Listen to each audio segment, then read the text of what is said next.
ગુજરાત રાજ્યનો એક એવો જિલ્લો કે જે ભારતની પવિત્ર મનાતી નદી ઉપરથી તેનું નામ પાડવામાં આવ્યું છે. નામ છે નર્મદા જિલ્લો. નર્મદા જિલ્લાનું સુંદરતા વિશે જો આપણે વાત કરીએ તો એની અંદર ઘણી બધી પર્વતમાળાઓ આવી છે કે જેમાં લોકો વસવાટ કરે છે અને ત્યાં વસતા લોકોના ઘણા બધા પ્રશ્નો વિશે આપણે અજાણ છીએ. સામાન્ય રીતે આપણે ઓળખીએ તો તે જગ્યાએ આદિવાસી સમાજ વસવાટ કરે છે. નર્મદા જિલ્લાની અંદર જીઆઈડીસી પણ ઘણી બધી આવેલી છે, કેમ કે ત્યાં આજુબાજુ ભરૂચ, અંકલેશ્વર, વાપીનો વિસ્તાર પણ આવી જાય છે. નવસારી હોય, વલસાડ હોય, આ તમામ જગ્યાએ મોટી મોટી જીઆઈડીસી છે અને એ જીઆઈડીસીમાં કામ કરવા માટે આ નજીકના જિલ્લાના લોકો જ કામ માટે જતા હોય છે. એક છે દાહોદ જિલ્લો, એક છે બનાસકાંઠા, એક છે સાબરકાંઠા, એક છે ખેડા જિલ્લો, એક છે નર્મદા ડેડિયાપાડાવાળો વિસ્તાર, તાપીવાળો વિસ્તાર. આની અંદર ઘણા બધા આદિવાસી સમાજના લોકો આજે પણ પોતાનું ગુજરાન મજૂરી કરીને ચલાવી રહ્યા છે, પરંતુ તેમના ઉઠતા સવાલોના નિરાકરણ આજ સુધી મળ્યા નથી. આવા જ કેટલા સવાલની વાત કરીએ તે પહેલા નમસ્કાર મિત્રો, હું છું જયમીન જોશી. સ્વાગત છે આપનું જય વાતમાં. નર્મદા જિલ્લાના ડેડિયાપાડા વિસ્તારની જો વાત આવે તો આપણને એક નામ સીધું યાદ આવે, એ છે ચૈતર વસાવા. બનાસકાંઠાની અંદર તો ગેનીબેન ખૂબ સરસ કામ કરી રહ્યા છે, તેના વિશે આપ સર્વે જાણો છો. એનું મુખ્ય કારણ એ છે કે ગેનીબેન એ ત્યાં સત્તામાં છે, પરંતુ ચૈતર વસાવા પોતે એક સત્તા પક્ષ નથી, તે આમ આદમી પાર્ટીના એમએલએ છે.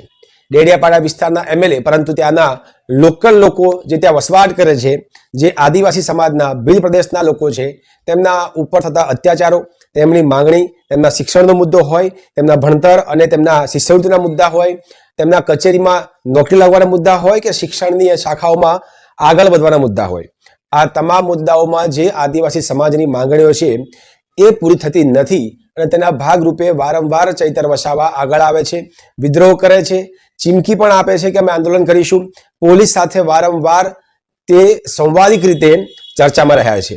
તેમનો ચોખ્ખો વિરોધ આદિવાસી સમાજ ઉપર જે અત્યાચારો કરવામાં આવે છે તેના વિશેનો છે અને તેના કારણે તેના ભાગરૂપે ચૈતર વસાવા ખૂબ પ્રચલિત છે. એક 36 વર્ષનો યુવાન જે એમએલએ પદ ઉપર છે, જે ડેડિયાપાડાના આદિવાસી સમાજ વિશે આજે પણ જાહેરમાં ખુલ્લેઆમ બોલે છે. મીડિયા હોય કે પછી કોઈ કલેક્ટર હોય કે નર્મદા જિલ્લાના મોટા મોટા રાજનેતા હોય, એમપી હોય કે ગુજરાતના કોઈ પણ નેતા, જે વરિષ્ઠ નેતાઓ છે, ઇવન નરેન્દ્ર મોદીની સામે પણ બોલતા તે ખચકાતા નથી. તેમના કેટલાક સ્પષ્ટ સવાલો એવા છે કે અમારા આદિવાસી સમાજના જેટલા પણ યુવાનો છે એ યુવાનોને એમનો હક મળવો જોઈએ. એનો સીધો સવાલ એવો છે કે અમે જે વર્ષોથી આ જમીનના માલિક છીએ, એ માલિકોની જમીન સરકાર અમારી પાસેથી લઈ લે છે, એનો પણ વાંધો નથી, વિકાસ કરે તેનો પણ વાંધો નથી, પરંતુ જ્યારે આદિવાસી સમાજના લોકોને કામ આપવાની વાત આવે, તેમના ભણતરની વાત આવે, તેમને શિષ્યવૃત્તિ આપવાની વાત આવે, તેમને લાઇટની સુવિધાની વાત આપવામાં આવે કે નર્મદાનું પાણી આપવાની વાત આવે, તો આદિવાસી સમાજને આ બધાનો લાભ મળતો નથી. હવે જેની જમીન ઉપર સરકાર કામ કરી રહી છે, ડેડિયાપાડાના આદિવાસી સમાજના લોકોને કામ આપવાની સરકાર ના પાડી રહી છે અને જો કામ આપે છે તો તેમનું શોષણ થાય છે. આવા બધા મુદ્દાઓ વિશે ચૈતર વસાવા ખૂબ ઉગ્ર રીતે વિવાદોમાં સર્જાયેલા છે. ચૈતર વસાવા જો આ બધી વસ્તુની માંગણી કરતા હોય તો ત્યાં નર્મદા જિલ્લાના એમપી જે હાલમાં કામ કરી રહ્યા છે, બીજેપી સરકારના નેતા છે, એમની પાસે આવા પ્રશ્નો જતા નહીં હોય. જો ચૈતર વસાવા આદિવાસી સમાજના યુવકો માટે કામ કરતા હોય તો જે એમપી છે એ કયા લોકોની વાત સાંભળે છે? ચૈતર વસાવા કોઈ મુદ્દા ઉપર ચર્ચા કરતા હોય તો તેમની પાછળ ઘણા બધા આદિવાસી સમાજના યુવાનો ઉભા હોય છે, લોકો ઉભા હોય છે. તો આ જે એમપી છે એમની પાછળ કોઈ યુવાનો કે આદિવાસી સમાજના લોકો દેખાતા કેમ નથી? વાત એમ છે કે આદિવાસી સમાજના લોકો પાસે આટલા બધા પ્રશ્નોના નિરાકરણ માંગવા માટે સવાલો ઉભા હોય તો તેના એમપી આનું નિરાકરણ કેમ લાવતા નથી?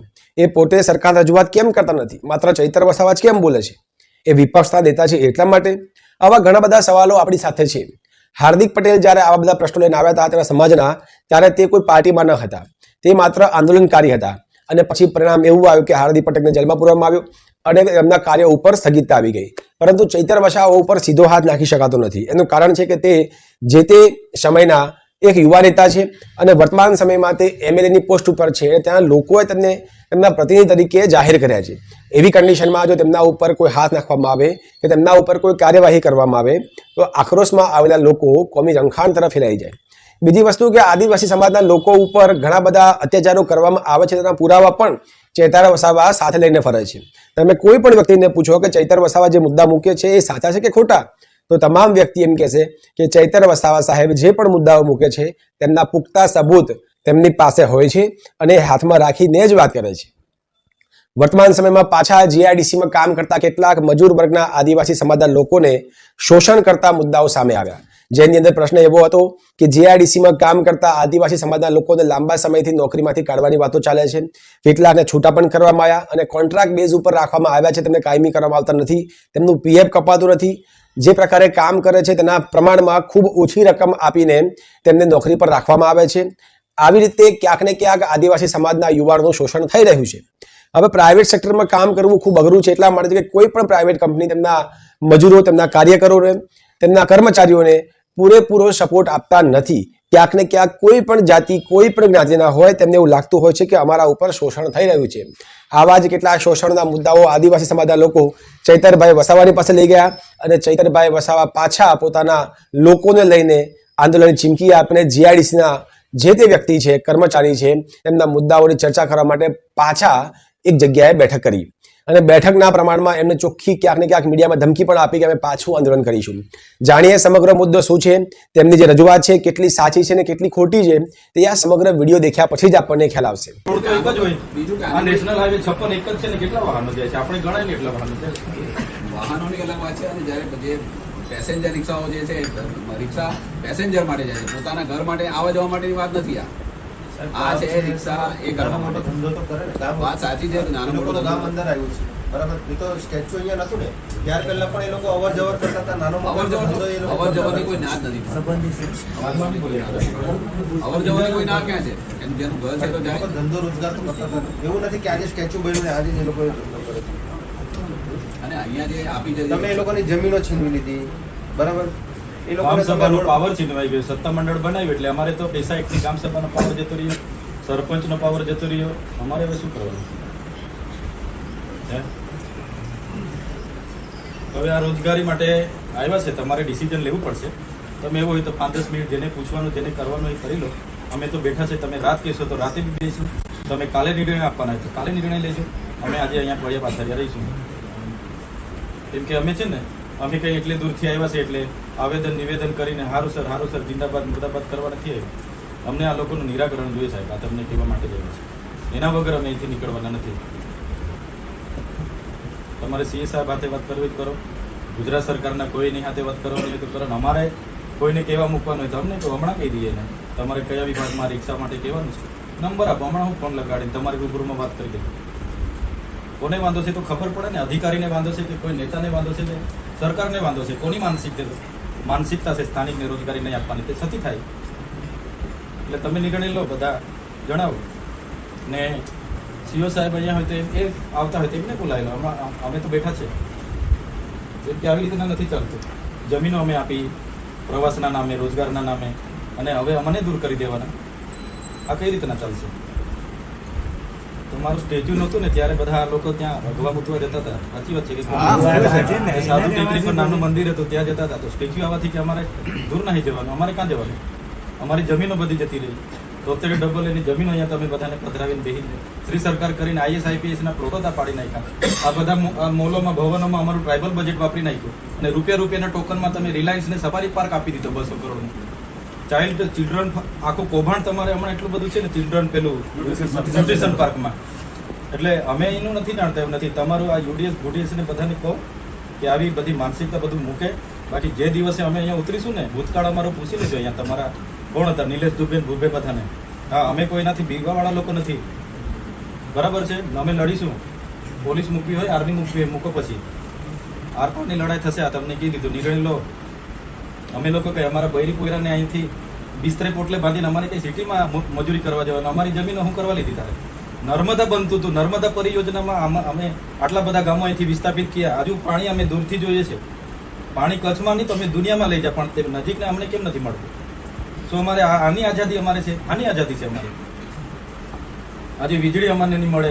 અહીંયા બાજુમાં શાળા, આટલું મોટું કેવડિયા, આજે ચાલો પ્રતિમા બની અભિનંદન તમને આપીએ છીએ. દુનિયાના લોકો આવે છે. આ શાળા માટે હું 2 વર્ષથી આંદોલન કરું છું. 2 વખત મુલાકાત લઈને ગઈ. બિચારાઓને ભાડાના મકાનમાં આટલું બિલ્ડિંગ બન્યું તો 2-5 કરોડ અમારા બાળકોની શાળા બનાવવા બી આપતા તો શું વાંધો હતો? અમારા બાળકો ભણતા તમારા જેવા IAS થતા ને. આજે તમે રિયલ એસ્ટેટમાં અમે 60%, અમે 15% ગુજરાતમાં આદિવાસીઓ છે. દર 7 વ્યક્તિએ એક આદિવાસી છે. તમારા જેવા કેટલા અધિકારીઓ અમારા છે બતાવો, કોઈ નહીં મળે, કેમ કે અમને શિક્ષણ જ નથી આપવા માંગતા. ઘણા બધા આપણા ટ્રાઇબલ ઓફિસર્સ છે. આજે તમે મજૂરો જોવા જશો, 90% આદિવાસી મજૂરો મળશે. એક પણ રિયલ એસ્ટેટમાં અમારો વ્યક્તિ નહીં, એક પણ ન્યાયપાલિકામાં અમારો વ્યક્તિ નહીં. શું સરકારને નથી ખબર? અમારો એક પણ વ્યક્તિ તમે જોઈ લો, તમારે સચિવાલયમાં તમે નજર કરી આવો. હું 2 વર્ષથી ગાંધીનગર જાઉં છું. શું આ જ માનસિકતા રાખવાની? આવી રીતે આદિવાસીનો વિકાસ થશે? આ બિલ્ડિંગો બની જવાથી કે આ સ્ટેચ્યુ બની જવાથી કે આ રોડ હાઈવે ના કમાટી બાગ ને બમાટી બાગ સફારી પાર્ક બની જવાથી એ આદિવાસીનો વિકાસ નથી. અમારો વિકાસ શિક્ષણ આપો, રોજગારી આપો, અમને પણ નર્મદાનું પાણી આપો, અમે પણ અમારા બાળકોને સારું ભણાવીશું, અમારા બાળકો પણ સારી રીતે આગળ આવશે. તમે આ બિચારાએ જમીન ગુમાવી દીધી છે, રિક્ષું ચલાવીને બિચારા રોજના 200-500 કમાતા હોય, એમને પણ શું વાંધો છે?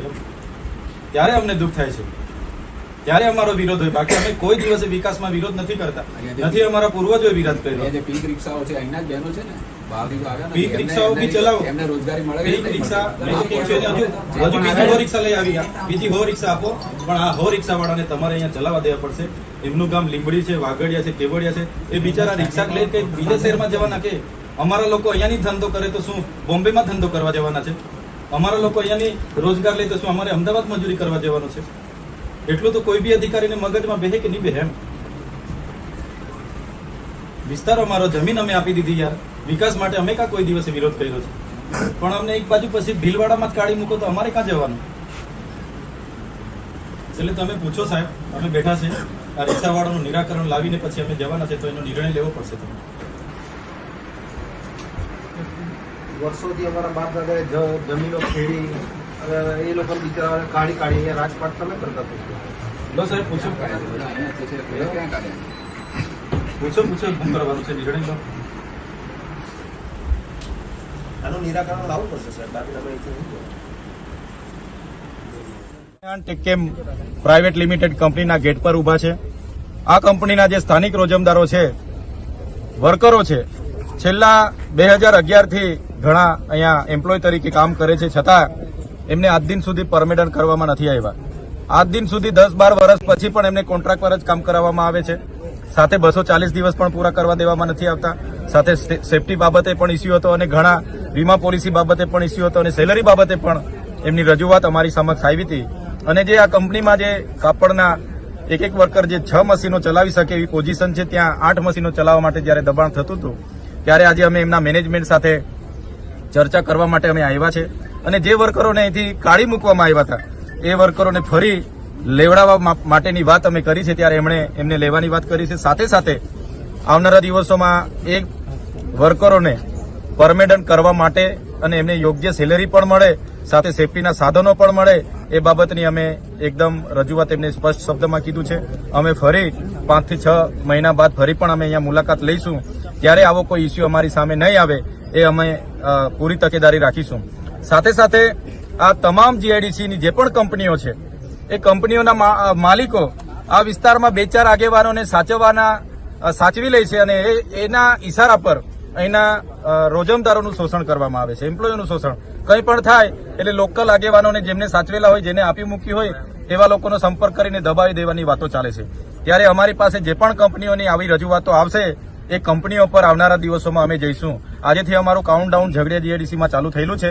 આવનારા દિવસોમાં આપણા માધ્યમથી પણ બધાને કહીએ છીએ અમે, જે પણ લોકો સાથે કોઈ પણ કંપનીના માલિકો શોષણ કરતા હોય, જેમને પણ ન્યાય નહીં મળતો હોય, 12 કલાક કામ કરાવીને દાળિયા મજૂરની જેમ કામ કરાવતા હોય, ગુજરાત સરકારના શ્રમ નિયામકના જે પરિપત્રનું ઉલ્લંઘન થતું હોય, તો એવા લોકો અમને મળે અને અમે ચોક્કસ એ કંપની પર અમે રૂબરૂ આવીશું, ગ્રાઉન્ડ પર આવીશું અને એમના મેનેજમેન્ટ સાથે વાત કરીને એ રોજમદારોને કાયમી પરમિશન કરે, એમને યોગ્ય સેલેરી મળે અને એમની સ્કિલ વધે અને આવનારા દિવસોમાં એને કંઈ પણ થાય એની જવાબદારી કંપની સાથે રહી એવા પ્રયાસો આવનાર ભવિષ્યમાં અમે કરીશું.